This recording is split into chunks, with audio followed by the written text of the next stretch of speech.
Welcome to The Last Breakfast. Please enjoy the video. You begin by picking a domain and registering it with a registrar. This creates the official record tied to your contact and billing. Once paid, you must assign authoritative name servers, either your own or the registrar's, because they store DNS records for your domain.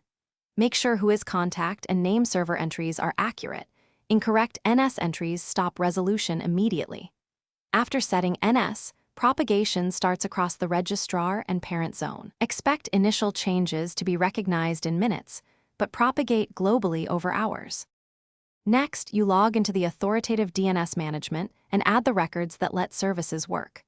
Create and AHA records to map names to IPs, add MX for mail routing, CNAME for aliases, TXD for domain verification, and SRV for service discovery.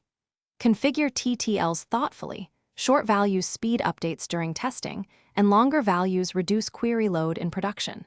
Once records are saved, the authoritative servers answer queries. Iterative resolvers will cache results according to TTL, so finally, validate resolution from clients and public resolvers using tools such as dig or ENSLOOKUP. Query both authoritative servers and common recursive resolvers to confirm propagation. Verify SOA serial increments after changes and check DNSSEC signatures if enabled. A bad signature blocks resolution for validating resolvers. If things fail, first confirm registrar NS delegation matches your authoritative names, and then inspect the zone file for syntax errors, missing glue records, or misconfigured TTLs. Correct.